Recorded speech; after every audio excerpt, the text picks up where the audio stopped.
Welcome to the Mojo Mundi podcast, where it's all about magic, manifesting, and movement. I'm Ginny Watts, the Dancing Witch, and this episode is titled More Than Words, Part 1.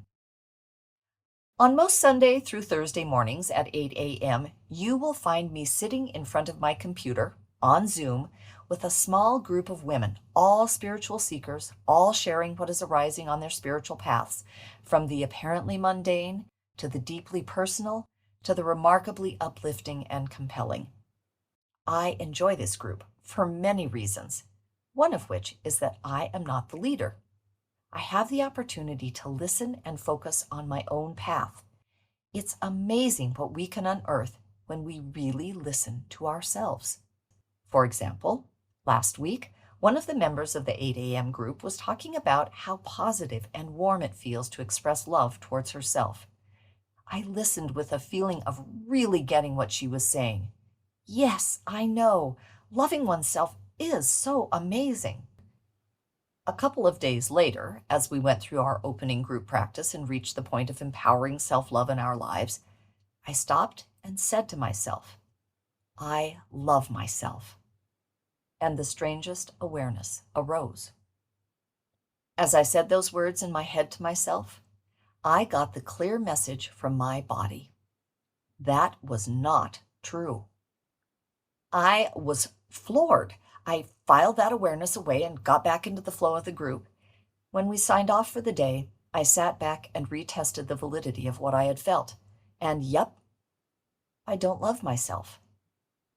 This is crazy. I love my life. I love my living path, that is, the entire arc of my life to date, including the pain and loss and confusion and harm that I have perpetrated and experienced, and the joy and love and creativity and expansion that I have affected and enjoyed. I embrace and love my power, my strength, my intelligence, my wisdom, my creativity, my capacity to love others. I love my foibles and my quirks and my failings, my weaknesses. As I am typing these last few words, I can feel that I do not love my failings. I do not love my weaknesses. Aha! That's where the self-love train starts to go off the rails. Turns out there is a lot to loving myself. You may have recognized the allusion in the title of this podcast, More Than Words. It's a song by the band Extreme, written by members Nuno Betancourt and Gary Sharon. It is a call to enact love rather than relying on words alone. In the first verse, Sharon sings, "It's not that I want you not to say, but if you only knew how easy it would be to show me how you feel." That is, it's not that I don't want you to say I love you, but I need you to enact your love too. We need both to hear the idea that we love and feel the love enacted. Our words carry intent. They are the expression of the idea that precedes and fosters action. They carry a vibration that is harmonious or congruent with our intent and ideas. I could sense the incongruence message in my body when I told myself, I love you. If I don't truly have the intent to love myself, the idea of loving myself, how can I take loving actions toward myself? Perhaps you noticed that I told myself, loving oneself is so amazing. Those were my actual words to myself. Can you spot the glaring irony? I didn't use the term myself. I said oneself. Loving oneself is so amazing. Though I didn't consciously recognize the third person distancing at the time, I clearly had an awareness at a subconscious level because days later, I felt led to actually say the words, I love myself, as I went through our group practice acknowledging self-love. I witnessed my body telling me I did not believe my words. I love myself is not congruent with my actual feelings. This may sound crazy, but while I was startled and saddened by this revelation, I was also fascinated and excited by the discovery. What we are unaware of impacts and guides our actions, our perceptions, our creations just as much as what we are consciously aware of. I would rather know I'm wrong and correct my course than proceed awry and not understand why. With my new awareness, I began to explore what it means to not love myself. I started with my words. Maybe it's just that I'm not used to saying I love myself to myself. I experimented with saying, I love myself, versus, I love you, Ginny. There wasn't a real difference if I opened to feeling the words. Initially, I was able to be detached when saying, I love myself. I had to slow down and let the words in so that I could connect with sensation and emotion in my body. Using you and Ginny created an immediate connection with my senses and emotions. I have practiced repeatedly over the last several days with saying these words, and the message from my heart and body is the same. I am not congruent with the idea of loving me.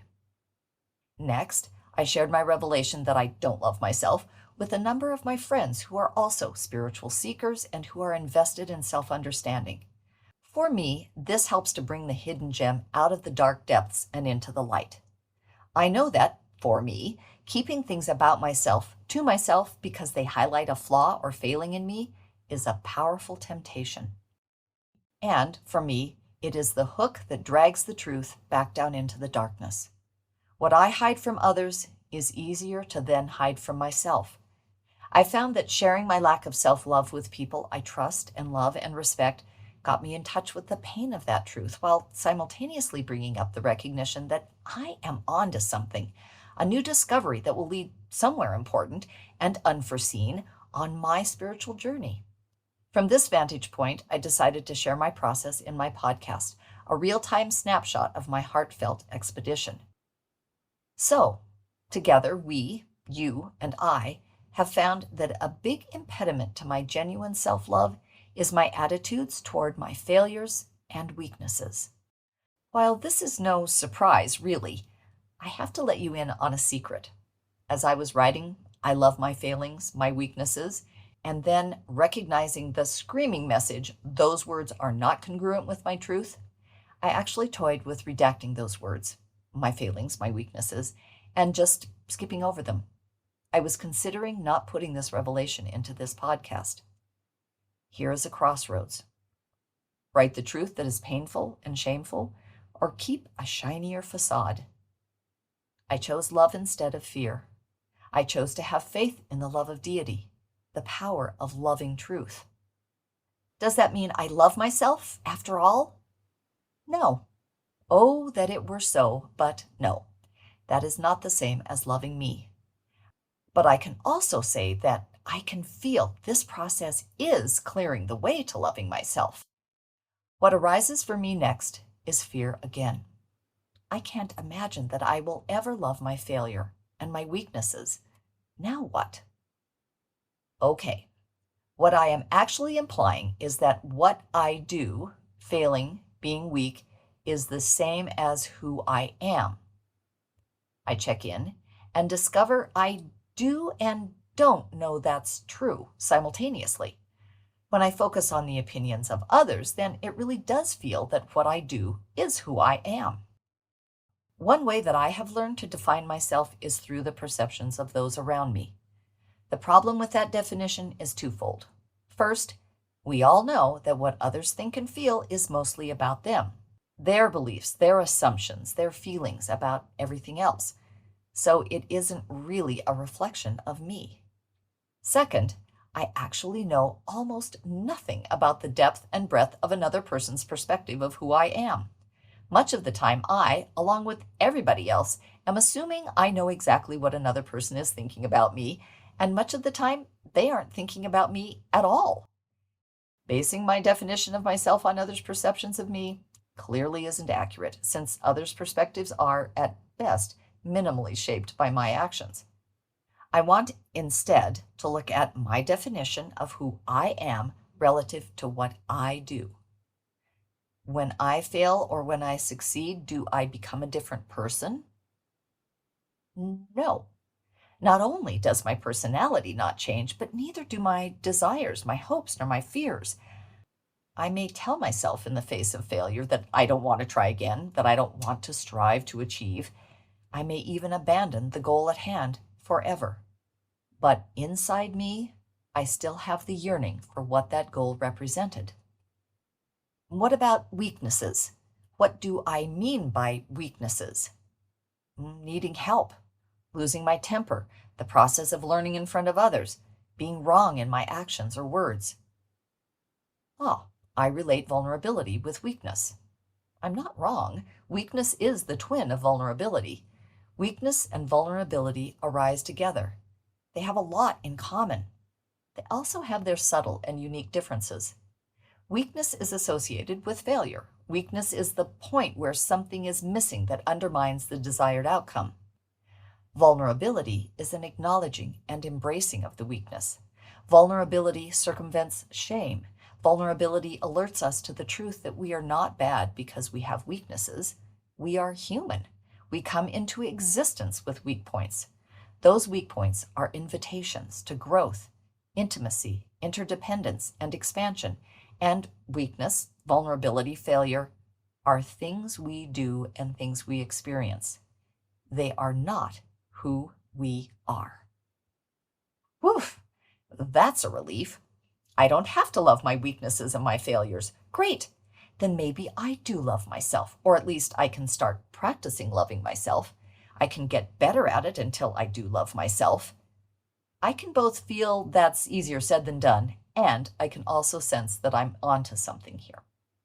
The scenario that is immediately arising for me now is failing and checking in with saying, I love myself in that moment of failing.